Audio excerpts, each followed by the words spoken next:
পরকাল জীবন, আখিরাতের জীবন, তোমার ওই শান্তির জীবন। দুনিয়ার জীবন তোমার আসল না, কিন্তু তুমি দুনিয়াতে আসিয়া কেন আল্লাহ পাঠাইছেন? আখিরাতের বাজার করার জন্য তোমারে দুনিয়ায় পাঠাইছেন। অন্য কোনো তোমার কাজ নাই। সকাল 10টার সময় বাবা ছেলেরে ডাক দিয়া কয়, যা মুকশেদপুর বাজারে যাইয়া চাল ডাল তরকারি মাছ কিনে নিয়ে আয়, দুপুর বেলা বাসায় মেহমান আসবে, রান্না করা লাগবে। ছেলেটা বাবার হাতের টাকা নিয়ে আনন্দে দৌড়াইতেছে মুকশেদপুর। কখনো এরকম বাজারে যাওয়ার সুযোগ পায় না, টাকাও ছিল না। আজকে যাইয়েই দেখে বাজারের মধ্যে লাল নীল বাতি জ্বলতেছে, নাচ গান চলতেছে। ছেলেটা ওগুলো দেখা পাগলের মতো হয়ে গেল, বেকার হয়ে খেলা দেখতেছে। সুন্দর সুন্দর বিল্ডিং, রং কত সুন্দর, কত নাচ গান, কত গানের আওয়াজ। ছেলেটা এগুলো দেখতে দেখতে দেখতে দেখতে 12টার উপরে গেছে। ওর যে বাজার করতে বাবায় পাঠাইছে ওর এটা মনেই নেই। হঠাৎ করে মনে পড়ছে, আরে আমি বাজারে কেন আসছি? বাবা এত বসে আছে, রান্না করা লাগবে, তরকারি নিতে হবে, মেহমান আসবে। পাগলের মতো একটা দৌড় দিছে তরকারির দোকানে। হঠাৎ পকেটে হাত দিয়ে দেখে টাকাও হারায় গেছে। এখন চোখের পানি ছেড়ে কাঁদে। ওদিকে বাবাও লাঠি নিয়ে দাঁড়াইছে, আজকে তুই বাজার নিয়ে আসলেও তোরে আগে মায়ের দিমু, তারপরে ঘরে ঢুকাম। আল্লাহ কয়, রে গোলাম, ঈমানের টাকা দিয়া তোরে দুনিয়ায় পাঠাইছি, আখিরাতের বাজার করবি আমল, নামাজের আমল করবি, ঈমানের টাকা দিয়া পাঠাইলাম। এখন তোর বাকি ঈমানকে মজবুত রাইখা নেক আমল করবি, নামাজ পড়বি, রোজা রাখবি, হালাল খাবি, পর্দা করবি। দুনিয়াতে আইসার সুন্দর গুলশান দেখা অনেক দুনিয়াদারেরা আল্লাহ আছে, কোরআন আছে, হাদিস আছে, কিয়ামত আছে কথা ভুলিয়েই গেছে। এমনকি অনেক নিমক হারামেরা নিজের ঈমানটারও হারায় ফেলছে, খবর নাই। আল্লাহ বলেন, লাডি রেডি, তোরে আর আখিরাতের জিন্দেগিতে ঢুকলে কবরে ফিডা ছাড়া ঢুকানো হবে না। লা ইয়াগুররান্নাকা তাকাল্লুবুল্লাযীনা কাফারু ফিল বিলাদি মাতাউন কালিলুন সুম্মা মাওয়াহুম জাহান্নাম ওয়া বিইসাল মিহাদ।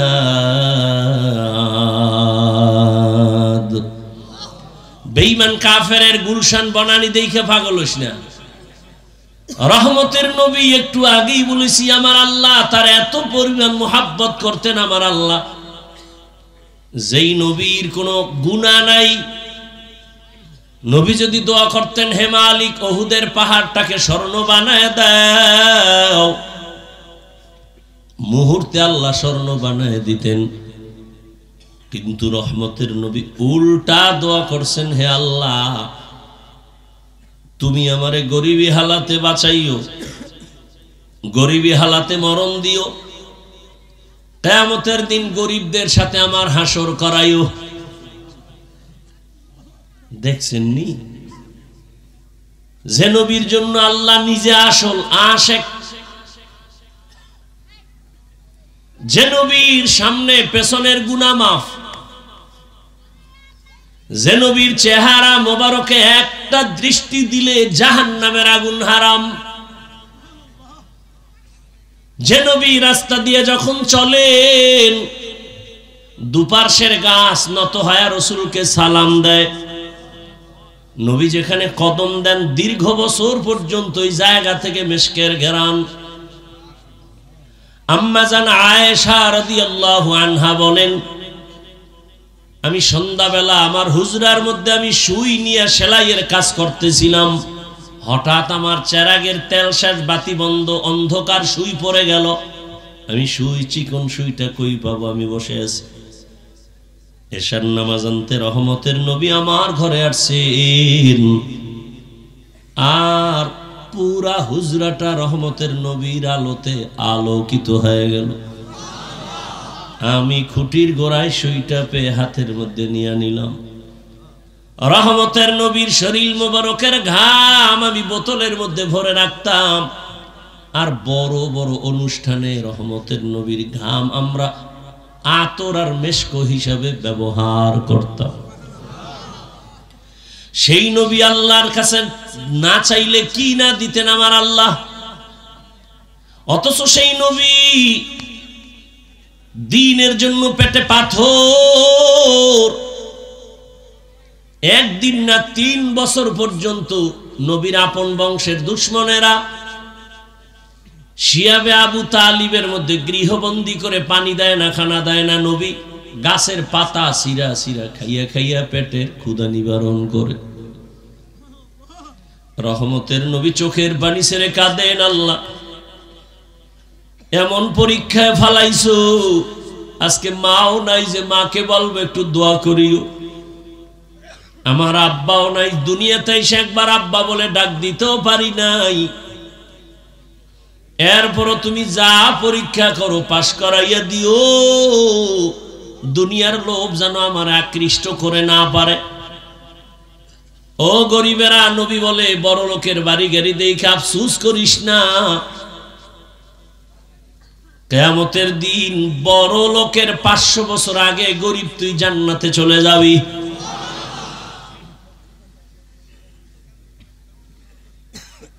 দুনিয়ার কোনো মূল্য নাই। কি মূল্য? 10 তলা বিল্ডিং হইল, ওই বিল্ডিং এ যদি ঘুমাইতে না পারো, ওই বিল্ডিং এর বাহাদুরি করে লাভ কি? বিল্ডিং উঠানো মাত্র দুদক নোটিশ দিয়া দিছে, এত টাকা কই পেয়েছো হিসাব দে, ও ঘুমাইবে কি আর? ওর খাওয়া পর্যন্ত হারাম হয়ে গেছে। ওই বিল্ডিং এর বাহাদুরি করে লাভ নাই, খেরের ঘরে অনেক শান্তি। এত ঝামেলা বাংলাদেশের ভেতরে দেখতেছো, কিন্তু কোরআনওয়ালা রসুলের আদর্শওয়ালাদের কোনো টেনশন নাই, ঝামেলা নাই। চেয়ারম্যানের চেয়ারের মেয়াদ শেষ, এমপির মেয়াদ শেষ, মন্ত্রীর মেয়াদ শেষ, ওসপিডিসির মেয়াদ শেষ, আর আমরা কোরআনওয়ালাদের চেয়ারের কোনো মেয়াদই নাই, আবার শেষ কিসের? এ সম্মান কে দিছেন? টাকা দিয়া সম্মান কিনলে একবার ফুলের মালা, ফাইনালে জুতার মালা। আর আমার আল্লাহর দেওয়া সম্মান যদি নাও, দুনিয়ায় বাদশাহ, পরকালেও বাদশাহ। আল্লাহ যদি সম্মান দেন, টাকা লাগে না, টাইটেল পাস, কামেল পাস, মাওলানা হওয়া লাগে না। আল্লাহ যদি সম্মানের উচ্চ শিখরে নেন, 10 জন সাহাবা জান্নাতের টিকিট পেয়েছে, সবাই জানেন তো। অথচ রহমতের নবী মেয়েরাজে গেলেন, দেখছেননি? মনে চাই মেয়েরাজের বয়ান করব, একটা বয়ানে ডেলি চিন্তা করি মেয়েরাজের বয়ান করব, বয়ানে উঠলে ওইটার ভুললে যায়। মেয়েরাজের বয়ান গদবান্দা বয়ান না, বুঝেন নাই? আপনি মনে করছেন ওই বয়ান করলে বুঝি খুব মজা? হ্যাঁ, আল্লাহর দিনের কথায় মজা আছে। তো হাকিকতে কথা বললে দুনিয়াদারের কলিজা জ্বলে পুরে ছাই হয়ে যাবে। মেরাজ কি হামার নবী সব'এ সামাওয়াত, मेराज के हमारा नबी सब'ए समावत, नहीं भुलवा नबी हम गुनहगार उम्मत, नहीं भुलवा नबी हम गुनहगार उम्मत।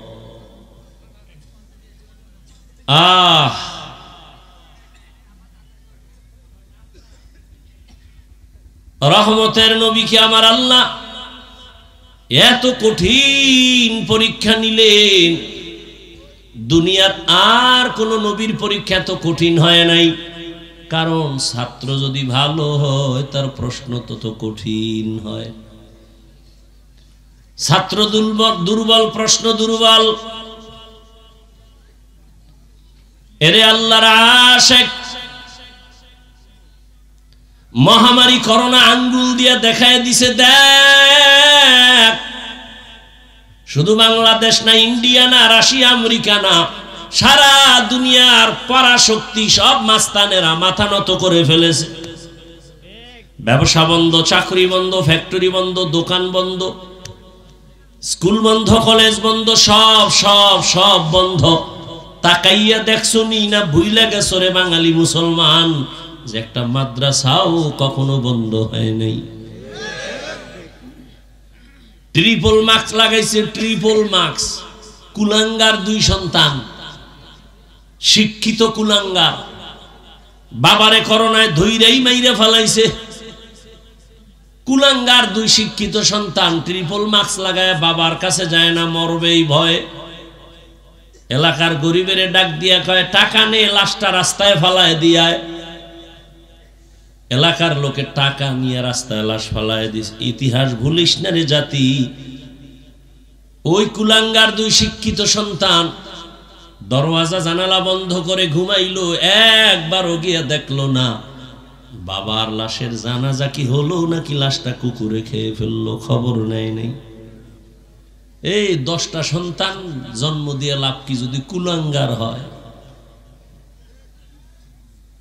আর সন্তানের মতো যদি একটা দিতে পারো, কাজী কবি নজরুলের মতো, এক সন্তান তোমার গোটা দুনিয়ার সম্মান নিয়ে আসবে ঘরে। এজন্য সন্তান চাইও না, আদর্শ সন্তানের জন্য দোয়া করিও মা বাবা। ওই সন্তান নিয়ে বড়ই করে লাভ কি যে সন্তানের কারণে লজ্জায় মুখ দেখাইতে পারো না সমাজে। সন্তান এই পরিমাণ আকাম করে, মাও মুখ দেখাইতে পারে না, মহিলারা গালি দেয়, বাবাও সমাজে দাঁড়াতে পারে না, পুরুষেরা ধমক দেয়, লজ্জা দেয়, তোর ছেলে এত খারাপ কেন? এরে আল্লাহর গোলাম, ওই সময়ে করোনার শত শত লাশ আমার দেশের টুপিওয়ালা ওলামায়ে কেরামরা নিজের কাঁধে নিছেন, জানাজা পড়াইছেন, গোসল করায়, কাফন পরায়া কবরের মধ্যে দাফন করেছেন শত শত লাশ। আমাদের হুজুরেরা, একজন হুজুরেও করোনায় মরে নাই। এই জন্যই তো বলি, তোরা যাদের পিছনে ঘুরা দাড়ি কাটছো, নামাজ ছাড়ছো, এরা তোদের দুশ্মন। স্বার্থে আঘাত লাগলে দল থেকে নাম কাটবে না, কল্লা কেটে ফেলবে, লিখে রাখ। সোনার বাংলার রাজনীতি চিনলি না, স্বার্থের জন্য তোরে কুত্তার মতো ব্যবহার করে। স্বার্থে যদি আঘাত লাগে, অন্য দল লাগবে না, নিজের দলের লোকেরা তোর কল্লা কেটে ফেলবে, দল থেকে নাম কাটলেই সারবে না। বানায় বলতেছি বল, এই যুবক, বানায় বলতেছি, এ আকাম চলে না দেশে। কারণ সব চান্দাবাজ আর ধান্দাবাজ।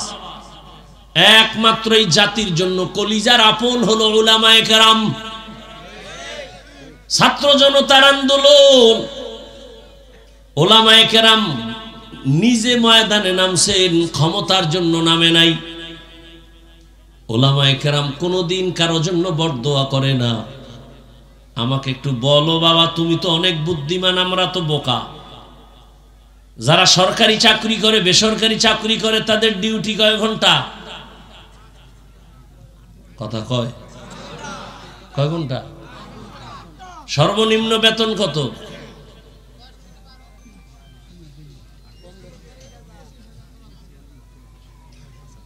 বুঝেন না? না, সব বুঝেন।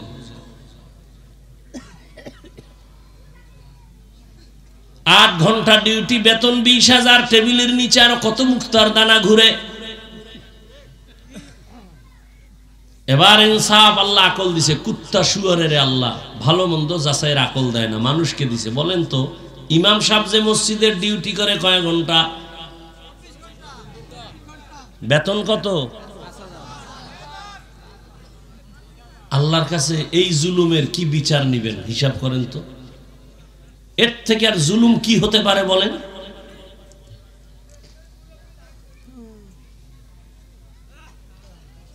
রিকশাওয়ালা ইমামের ধমক দেয়, 1 ওয়াক্ত নামাজ না থাকলে কয় হুজুর গেছিলেন কই? কে তুই? বলে আমি রিকশা চালাই, তুই আমাকে জিজ্ঞেস করো, এত বড় বেয়াদবি।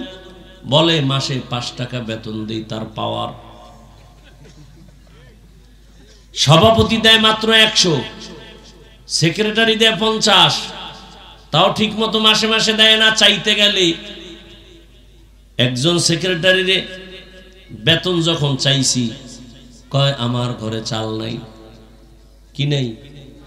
আমি কইলাম সেক্রেটারি সাহেব, আমি ওয়াজ মাহফিল করি, আমার টাকার তেমন প্রয়োজন হয় না, কিন্তু আপনার ঘরে চাল নাই তার মানে আপনি মসজিদের টাকা দিয়ে ঘরের চাল কিনেন। কি এরকম গুন্ডা নাই এদেশে? মসজিদের টাকা খায় তো ওর কিডনি নষ্ট হবে না, ওর উপরে ওর ক্যান্সার হবে না তো কার হবে? ওর মাইয়া পোলা ফকিন্নি হবে না তো কে হবে? ওর মাইয়া পোলার হাত পাও ভাঙবে না, কিডনি নষ্ট হবে না, পঙ্গু হবে না তো কারটা হবে? এই মাদ্রাসার টাকা যারা ডানবাম করে, মসজিদের ডানবাম করে, খোঁজ নাও সবগুলোর মাইয়া পোলা পঙ্গু হয়ে যাচ্ছে, খবর নাও। এটা আগুন, আগুন, সব আগুন পেনে নেওয়া যায় না। রাগ করতেছেন?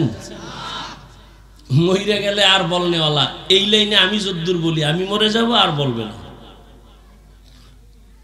বলনেওয়ালা দু চারজন যা আছে এরা মরে গেলে সব একাকার হয়ে যাবে, আর বলারও লোক থাকবে না।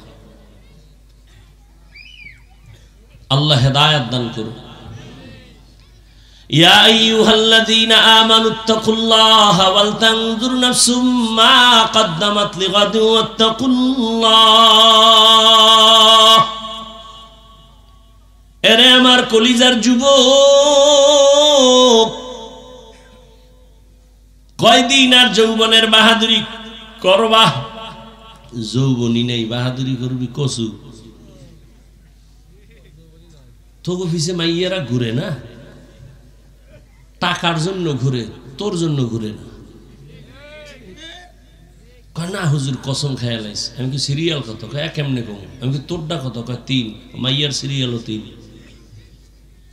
ও 2 ছেলের শেষ করে তোর সাথে কোরআন শপথ করছে। এবার তোরে ধ্বংস করে দিয়ে ঘরে যাইব ঘর থেকে, রেডি থাক। ডানা কাটা ভরি না তো, ডানা কাটা ভরির কামি তুইল ডানা কাটা। ও ঘরে আইয়া তোর মায়েরে কইবে তোর মায়েরে বাদ দে, ওর ডানা ভালো না, ব্যবহার খারাপ। কিছুদিন পরে কইবে তোর বাপেও খারাপ, তুই তো মগা, আর পাও দোয়া পানি খাইছো। তুমি বলবে এখন কি করি? কয় বাড়ি ছেড়ে শহরে ল, ভাড়া ল রুম, 2-3 রুম ভাড়া লই। এবার ও ঘুরে তুইও ঘুরো। কিছুদিন পর কয় আসলে তোর ডানাটাও বেশি ভালো না, তোরে ফকির বানায়। এবার বলবে আমি হিজরত করলাম, যা। কি মুরব্বীরা রাগ করেন? বানায় বলতেছি, হ্যাঁ এগুলি নাই সমাজে। জিন্দেগি মে বন্দগি তু করনা হে, জিন্দেগি মে বন্দগি তু করনা হে, জিন্দগি বে বন্দগি শर्मिंदा है, जिंदगी बे बंदगी शर्मिंदा है। ভুলের উপরে চলতে চলতে সঠিকটারও ভুল মনে করে, মিথ্যার উপরে চলতে চলতে সত্যটাকেও মিথ্যা মনে করে। আল্লাহ দয়া করে ওয়াজের প্যান্ডেলে নিয়ে আসছেন, বেহেশতের বাগান, বড় দামি মজলিস, বসা মাত্র গুনাহ মাফ। সুবহানাল্লাহ না? কেমনে আইবে? যেই তালে বিড়ি টানে, সারাদিন গীবত শেখায়াত মিথ্যা, এই জবানে কেমনে সুবহানাল্লাহ আসবে? আল্লাহ নিয়ে আসছেন ওয়াজের প্যান্ডেলে, কিন্তু আবার এই পরিমাণ মানুষ আর এক প্যান্ডেলেও তারা আড্ডা দিতেছে। আর একটা বেহেশতের প্যান্ডেল আছে না পাশে, এই প্যান্ডেলে হুর গেলমান সব আছে, আছে না নাই? তাজা তাজা কবিরা গুনাহ হয়। আরে ওয়াজ উপলক্ষে কেন দোকানপাট হবে, মার্কেট হবে কেন? আপনি তো কোরআনের বয়ান শুনতে আসছেন 2-1 ঘন্টা, কেন মার্কেট করবেন? আপনাদের আশেপাশে তো স্থায়ী বাজারের অভাব নাই। আবার হোক 2-1টা দোকান, খানা দানার প্রয়োজন, একটু চা বিস্কিট খাবে মানুষ, দূরের থেকে আসছে সেটা ভিন্ন, কিন্তু খেলনার দোকান কেন, বেলুনের দোকান কেন, আবার এমন দোকান হবে কেন যেই দোকানে মেয়েও ঢুকবে, যুবক ঢুকবে, যুবতীরাও ঢুকবে, কবিরা গুনাহ হবে। আর ওই গুনার দায়ভার কারা নিবে? বিবেকের প্রশ্ন রেখে গেলাম, বলার দায়িত্ব আমার, মানবেন কিনা সে দায়িত্ব আপনার। ও যে এসে বেলুন কিনছে, বেলুন কেতনা বড় ইতর, প্লাস্টিকের মাছ কিনছে, এটার কান্দে ঝুলাই বাসায় যাইব। বউ কইব অজে গিয়ে কি পাইছো? যে মোনাজাতে বেলুন কবুল হয়ে গেছে। হাসেন, লজ্জা থাকলে কান্না করা উচিত। ১৫০০ বছর আগে রহমতের নবী বলে গেছেন, যাদের লজ্জা নাই ওদের ঈমান নাই। লা ঈমানা লিমান লা হায়া আলা ওয়া ক্বালা আল হায়াউ শুবাতুম মিনাল ঈমান। লজ্জা ঈমানের মারাত্মক এক অংশ, যাদের লজ্জা নাই ওদের ঈমান নাই। আল্লাহ হেদায়েত দান করুন। কে বুঝাবে এই কথা? বলারও মানুষ নাই, বুঝারও মানুষ নাই, বিরোধিতার মানুষ আছে। ও আমার কলিজার যুবক, এতক্ষণ আমি আপনাদের যত কথা শুনাইলাম একবারও কিন্তু বলি নাই সবাই আমগো মতো হুজুর হও, তসবিহ হাতে নাও, স্কুলে তালা লাগায় মাদ্রাসায় যাও। একবারও বলি নাই, বলবো না, কোনো ভয় নাই। বরং আমি বক্তা একা। আমার তদন্ত মতে আর দ্বিতীয় কোনো বক্তা আমি পাই নাই যে যুবকদেরকে এই পরিমাণ সাহস দেয় যে স্কুলে পর, কলেজে পর, চাকরি কর, ব্যবসা কর। দ্বিতীয় বক্তা পাই নাই। বরং আমাকে অনেকে বাধাও দিছে, আপনি এমন কেন বলেন? আমি বলি এমনই বলবো। আমি পাঁচকল্লিওয়ালা, একবারও বলি নাই তুমি পাঁচকল্লি টুপি মাথায় দাও। আমি কওমি মাদ্রাসার সন্তান, আমি একবারও বলি নাই কওমিতে না পড়লে তোর কপাল খারাপ। আমি তাবলিগের লাইনের সন্তান, একবারও বলি নাই তুমি তাবলিগ না করলে জাহান্নামে যাইবা। আমি পীর সাহেবের মুরিদ, শুধু মুরিদি না, যারা পীর মুরিদি পছন্দ করে না, আমি কসম খায় বলি তারা ভণ্ড। এদেরকে যারা ভণ্ড বলে না তারাও ভণ্ড। কি মনে হয় গাঞ্জা খায় বইছি? চেহারায় কয়, হ্যাঁ তোর চেহারার দিকে তাকাইলে মনে হয় তুই দালাল, তুই গাঞ্জা খোর। আমার চেহারার দিকে তাকাইলে মনে হয় আমি গাঞ্জা খাইছি। আমাকে দালাল বলো কেন? আমি কি আওয়ামী লীগের পোশাক লাগাইছি, বিএমপির পোশাক লাগাইছি, জাসতের পোশাক লাগাইছি? তোমার পোশাকের দিকে তাকাইলে সন্দেহ হয় তুমি কোন দালালি করো। তুমি আমাদেরকে দালাল বলো কেন? তোমাকে এই বেয়াদবি করার সাহস কে শিখিয়েছে তোমাকে? মানে কপাল যতটুকু ছিল তাও নষ্ট করতেছো।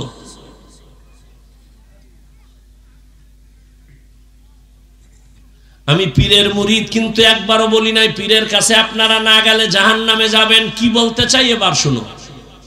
যুবকদেরকে, আমার বয়ানের মূল থিম যুবক। এরে আমার কলিজার যুবক, তুমি স্কুলে পড়ো, কলেজে পড়ো, চাকরি করো, ব্যবসা করো, ধন্যবাদ, আলহামদুলিল্লাহ। পড়ো পড়ো, স্কুল ছাড়বি না, কলেজ ছাড়বি না, খবরদার। ওখানে পরে ডাক্তার, ইঞ্জিনিয়ার, প্রফেসর হও, ওসপি হও, ডিসি হও, এমপি হও, মন্ত্রী হও, খবরদার কখন স্কুল কলেজ বাদ দিয়া মাদ্রাসায় যাওয়ার চিন্তাও করবা না। আমার একটা মাদ্রাসাও বাংলাদেশে খালি নেই যে তোমার আমার দরকার, কোনো দরকার নাই। এই পরিমাণ হুজুর, এই পরিমাণ মাওলানা, সীমাহীন আমার দেশে হুজুরের অভাব নাই। কিন্তু আমার দেশে বড় ডাক্তারের অভাব, ডাকাত আছে অনেক, ডাক্তার কম। আমার দেশে প্রফেসরের অভাব, ইঞ্জিনিয়ারের অভাব, ভালো এসপির অভাব, ভালো ওসির অভাব, ভালো এমপির অভাব। তুমি ওখানে পরে ডাক্তার হও, ইঞ্জিনিয়ার হও, প্রফেসর হও, একজন ব্যবসায়ী হও, চাকরিজীবী হও, দাবি আমার একটা, বেয়াদব হবা না। বলবা হাফিজ ভাই বেয়াদব হবা না, তার ব্যাখ্যা কি? ব্যাখ্যা শোন। তোর জীবন ধ্বংস হওয়ার তিনটা জায়গা আছে, ওখানে বেয়াদবি করলেই তুই ধ্বংস। প্রথম হলো মা বাবার সাথে বেয়াদবি, জীবন ধ্বংস। দ্বিতীয় হলো শিক্ষকের সাথে বেয়াদবি, তোর লেখাপড়া ধ্বংস। তৃতীয় হলো আলেমদের সাথে বেয়াদবি, তোর চরিত্র ধ্বংস। এই তিন জায়গায় বেয়াদবি করবি না, কসম খোদার তুই মরার আগে বিছানায় পঙ্গু হয়ে থাকবি। রাস্তাঘাটে দৌড়াই সারা মাস সারা বছর, বহু ল্যাংটা পাগল দেখি ইংলিশে কথা কয়, আরবিতে কথা বলে। চিন্তা করলাম পাগল কেন ইংলিশ বলে, পাগল কেন আরবি বলে। বহু চিন্তা করে হঠাৎ আমার মাথায় আসলো, এরা আসলে পাগল হয়ে ইংলিশ শিখে নাই, আরবি শিখে নাই, বরং কলেজের ভালো ছেলে ছিল, বেয়াদবি করিয়া পাগল হয়ে গেছে। মাদ্রাসার ভালো ছাত্র ছিল, বেয়াদবি করার কারণে পাগল হয়ে গেছে। মা বাবার সাথে বেয়াদবি যারা করছে, শিক্ষকের সাথে যারা করেছে, আলেমদের সাথে যারা করেছে, ওরা মরার আগেই বেহুশ হয়ে পড়ে গেছে, হাজারো প্রমাণ চোখের সামনে। অতএব তুমি ডাক্তার হও, বেয়াদব হইও না, ইঞ্জিনিয়ার হও, বেয়াদব হইও না, প্রফেসর হও, বেয়াদব হইও না। বেয়াদবি করে যদি ডাক্তার হও, লিখে রাখ, তাসনিমার মতো জুতা খায়া পালাবি। বেয়াদব মার্কা যদি প্রফেসর হও, তো ঢাকা কলেজের প্রফেসর আহমদ শরীফ কত বড় বেয়াদব। কোন জায়গার প্রফেসর? আরে সত্য কথার স্বীকার করো, কোন কলেজের? ঢাকা কলেজের প্রফেসর। ক্লাসে ঢুকিয়ে ছেলে মেয়ে কয়, এই ছেলে মেয়েরা চিনো আমাকে? জি স্যার চিনি। নাম জানো? জি স্যার জানি। বল। বলে বেয়াদবি হবে, বলবো না। আমার নাম আহমদ শরীফ। শোন, তোরা এতদিন শুনছো কোরআন শরীফ, হাদিস শরীফ, মক্কা শরীফ, মদিনা শরীফ। আজকে থেকে বলে দিলাম, মক্কা শরীফ বাদ, মদিনা শরীফ বাদ, কোরআন শরীফ বাদ, হাদিস শরীফ বাদ। আজকে থেকে তোদের জন্য আমি আহমদ শরীফ যথেষ্ট। এই কুলাঙ্গার বেয়াদব মরার আগে ছেলে মেয়েরে বইলে গেছে, আমি মরণ বিশ্বাস করি না, কবরও বিশ্বাস করি না, আমি যদি মরেও যাই কবর দিবি না। ঠিকই এই বেঈমানের বাচ্চার আর কবর হয় নাই। কেউ যে জিয়ারত করবর কপালে নাই। মরার পরে ছেলে মেয়েরা ওর কবর দেয় নাই, দেহ দান করে দিছে হসপিটালের ভেতরে। ভাইরা আমার, রাগ করতেছেন? বেয়াদবকে বেয়াদব বলা এটাই জ্ঞানীর কাম। ভালোকে ভালো বলতে হবে, বেয়াদবকে বেয়াদব বলতে হবে। তবে এটা ওকে হিংসার নজরে না, আপনাদেরকে সতর্ক করার জন্য, আমার যুবকদেরকে সতর্ক করার জন্য। এমন ডাক্তার হইয়া লাভ কি যে তাসনিমের মতো জুতা খাবা? ডাক্তার হলে ভালো ডাক্তার হও। কেমন ভালো ডাক্তার যে তুমি এখানের জন্য না, পুরা দেশ তোমাকে মাথায় নিয়ে নাচবে। এটা সম্ভব না, সম্ভব না। আল্লাহ পারেন না? সেজন্য তোমার পুঁজি লাগবে দুইটা, লিখে রাখো। মোবাইল নয়, হাতে কলমে কলিজায় লেখো। দুই পুঁজি লাগবে, কসম খোদা। এর বাইরে হলে তোর জীবন সম্মানিত হবে না। কয় পুঁজি? এক নম্বর সুন্দর চরিত্র, দ্বিতীয় তোর সুস্থ জীবন। তোর চরিত্র ভালো, অসুস্থ, কোনোদিন কোথাও তোর চাকরি হবে না। হবে? অসুস্থ রোগীরে কেউ রাখবে? তুমি পুরাটাই সুস্থ, চরিত্র খারাপ, একটা জায়গায় তোর কেউ ভালো জানবে না। কোনো না ইহুদি, কোনো খ্রিস্টান, কোনো হিন্দু, কেউ বলবে চরিত্রহীন, বের কর এখান থেকে। তাহলে কয় পুঁজি লাগবে বলো? এক, সুন্দর জীবন, চরিত্র। দুই, সুস্থ জীবন। এই দোনোটারে জবাই করতেছো গজবের মোবাইল দিয়া। মানো আর না মানো, কথাটা আমি কি যদি সত্য না বলি বল, আমি এখন কানে ধরে এখানে উঠবো আর বসবো, আল্লাহর কসম। যদি বলতে পারো হাফিজ ভাই তোমার কথা ঠিক নেই, বল, আমি এক্ষণে দাঁড়ায় কানে ধরব, আল্লাহর কসম। আমি যদি মুসলমানের বাচ্চা হয়ে থাকি। এই মোবাইলে চরিত্র নষ্ট করে না? রাতের ঘুম শরীরের ঔষধ।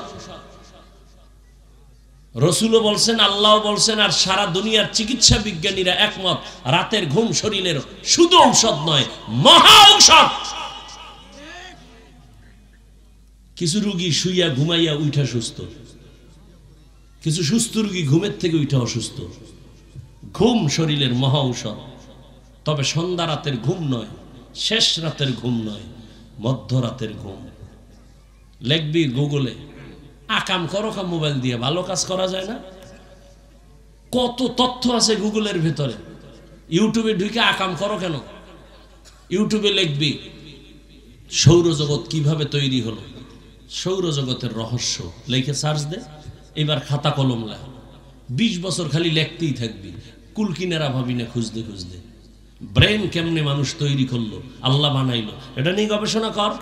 যদি সফল মানুষ হতে চাও তাহলে শুধু লেখাপড়া না, চতুর্মুখী জ্ঞান অর্জন করতে হবে। কবি নজরুলের গর্ব করো, তোর মতো সারা রাত মোবাইলে আকাম করলে জীবনে কবি নজরুল হতে পারত না। আল্লাহ হেদায়াত দান করুন। ইয়া আইয়ুহাল্লাযীনা আমানুত্তাকুল্লাহা ওয়াল তানজুর নাফসুম মা কদ্দামাত লিগাদিন ওয়াত্তাকুল্লাহ ইন্নাল্লাহা খাবীরুম বিমা তা'মালুন।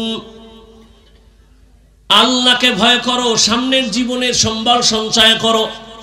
ও আমার কলিজার যুবক, তুমি স্কুলে পড়ো, কলেজে পড়ো, চাকরি করো, ব্যবসা করো, তুমি আদর্শ ডাক্তার হও, আদর্শ ইঞ্জিনিয়ার হও, আদর্শবান একজন প্রফেসর হও। এখন তুমি মনে মনে ভাববা হাফিজ ভাই কথা সুন্দর, কিন্তু এগুলি কেমনে সম্ভব? বাস্তবে দুই একটা উদাহরণ দিয়ে আমি সম্ভাবনার কথাটা পেশ করে দিচ্ছি। বাবা, তুমি সত্য কথাটার একটু আমাকে শেয়ার করিও, সাক্ষী দিও। তোমার মতো যুবক জীবনে মাদ্রাসায় পড়ে নাই, কোনদিন আলিফ বা তাও শিখে নাই, এমন যুবক কি আছে তোমাদের লাইনে? স্কুলে পড়ে, কলেজে পড়ে, 5 বেলার নামাজ পড়ে, বাস আর ওয়াজ লাগবে না, এটাই তোমার জীবনের শেষ ওয়াজ। শুধু বিবেকটাকে প্রশ্ন করো, তোমার মতো যুবক যদি স্কুল কলেজে পড়িয়া নামাজ পড়ে, বলো বাবা তুমি কেন পারবা না? তোমার কপাল কেন এত দুর্বল? তোমার মতো যুবক জেনারেল লাইনে থাকিয়া র্যাব, আর্মি, পুলিশ, বিডিআর এর চাকরি করে, নামাজি নাই।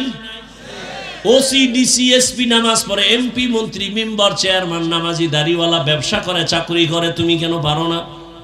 তোমার মতো যুবক রাস্তায় গাড়ি চালায়, নামাজ পড়ে, বলো তুমি কেন পারো না? তোমার মতো যুবক তাকায় দেখো নদীর মধ্যে মাছ ধরে, নামাজ ছাড়ে না, বলো বাবা তুমি কেন পারবা না? তোমার মতো বান্দা ময়দানে কৃষি কাজ করে, নামাজ ছাড়ে না, তুমি কেন পারবা না রে বাবা? অনুরোধ করে বলছি, আল্লাহর গোলাম হও, মানুষের গোলাম হইও না। আল্লাহর গোলাম হও। কার গোলামি করবা? যার গোলামি করবা কেউ তোমার বন্ধু হবে না, বরং স্বার্থে আঘাত লাগলে তোমারে আর ভালো জানবে না। আমার আরে করছো তো, একটা শখ থাকে, করলাম না, করছো তো, মনে চাইছে পার্কে যাবি, দিছো দৌড়, যে বাধা দিছে মনে করছো সে তোমার দুশ্মন। তাহলে জীবনে তো পার্কে কম দৌড়াও না, আর কতদিন দৌড়ানোর পরে তোমার আশা মিটবে, তারপরে তওবা করবা। ও আমার যুবক বাবারা, জীবনে কত নামাজ ছাড়লা, আর কতবার নামাজ ছাড়লে তোমার মনের আশা পূরণ হবে, তারপরে তওবা করবা। জীবনে তো দাড়ি কম কাটো না, আর কতদিন দাড়ি কাটলে তোমার আশা মিটবে, তারপরে তওবা করবা। জীবনে তো নাচ গান কম দেখো না, মোবাইলে গুনাহ কম দেখো না, আর কতদিন এই গুনাহ দেখলে তোমার আশা মিটবে, তারপরে তওবা করবা। এবং এ কথাটাও বলো, তোমার হায়াতের আর বাকি আছে কয়দিন? হেদায়েতের মালিক আমার আল্লাহ, এখনো সময় আছে, তওবা করো। আমার আল্লাহ দয়াময়, আমার আল্লাহ তওবার দরজা দিয়া ডাকে, ও বান্দা কত গুনাহ করছো, তওবা কর।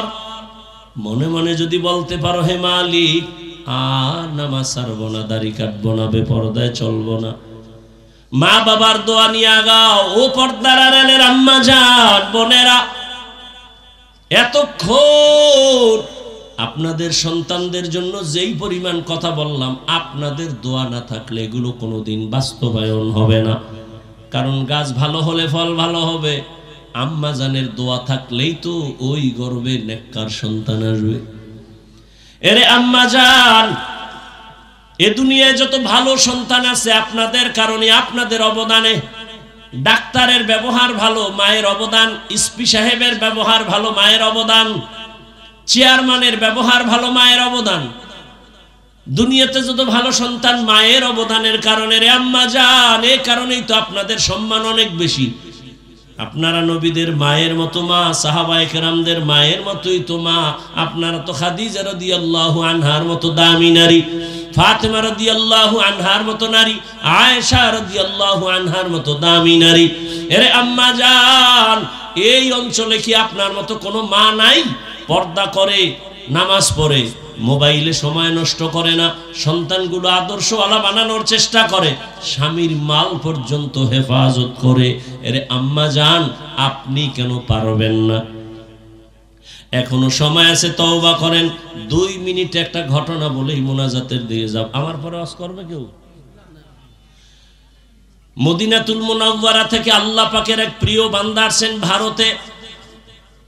সবাই তার নাম জানেন, খাজা মুঈনুদ্দিন চিশতি আজমিরি রহমাতুল্লাহি আলাইহি। কালেমার দাওয়াত দিলেন, ঘুরে ঘুরে ঘুরে ঘুরে দাওয়াত দিলেন। ইতিহাসবিদরা লেখেন প্রায় লক্ষ লক্ষ, বলে কত, বলে 90-এর উপরে লক্ষ বিধর্মী খাজা মুঈনুদ্দিনের হাতে কালেমা পড়েছে। মুঈনুদ্দিন খুশি না বেজার? একদিন মায়ের সামনে খুব আনন্দিত। মা বলে, এই মুঈনুদ্দিন এত আনন্দিত কেন? খাজা মুঈনুদ্দিন কয়, আম্মা জান, লক্ষ লক্ষ বিধর্মী আমার হাতে কালেমাওয়ালা হয়েছে। মা ডেকে বলে, বাবা এগুলো সব আমি মায়ের অবদান। খাজা মুঈনুদ্দিন চিশতি আজমিরি কয়, এই সন্তান, মা তোমার অবদানটা কি, কেমনে বলো? মা চোখের পানি ছেড়ে কাঁদেন আর বলেন, মুঈনুদ্দিন, আমার গর্বে যখন তুই আসছো আমি একটা রাতও ঘুমাইতাম না। আমি যায় নামাজে গিয়া কাঁদতাম আর বলতাম, হে মালিক, আমার গর্বের সন্তান তোমার ওলি হিসাবে বানায় পাঠাও। এ সন্তান মুঈনুদ্দিন, তুমি দুনিয়ায় যখন আসছো, আমি মা তোমার মুখে যতদিন দুধ পান করাইছি, একটা ফোঁটা দুধও বিনা ওযুতে দেই নাই। এমন মায়ের সন্তান ভালো হবে না তো কার ভালো হবে? এরে আল্লাহর বান্দা, এজন্যই তো বললাম মায়ের অবদান, মায়ের দোয়া।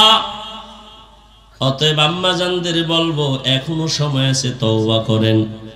সন্তানটারে আদর্শ ডাক্তার বানান, ইঞ্জিনিয়ার বানান, প্রফেসর বানাবেন, ব্যবসায়ী বানাবেন, চাকরিজীবী বানাবেন, বাধা নাই। আদর্শওয়ালা বানায় যাবেন। এখনো সময় আছে, তওবা করেন। আর নামাজ ছাড়বেন না, বেপরদায় চলবেন না, মোবাইলে সময় নষ্ট করবেন না, স্বামীর মাল হেফাজত করবেন, সন্তানের জন্য দোয়া করবেন। ও আমার কলিজার যুবক, এখন থেকে তওবা করে নেও। আর নামাজ ছাড়বা না, দাড়ি কাটবা না, বেপরদায় চলবা না, মা বাবার সাথে বেয়াদবি করবা না। শিক্ষকের দোয়া নিয়া, ওলামায়ে কেরামের দোয়া নিয়া, মুরব্বীদের দোয়া নিয়া নবীজির তরিকায় চলবা। তওবার নিয়ত যাদের আছে, অন্তরে কোনো মুনাফিকি নাই, যাদের তওবার নিয়ত খাঁটি, তারা দুটো হাত আমার আল্লাহকে দেখায়া দাও। আয় আল্লাহ, হাতগুলো কবুল করে নেন, তওবা কবুল করে নেন।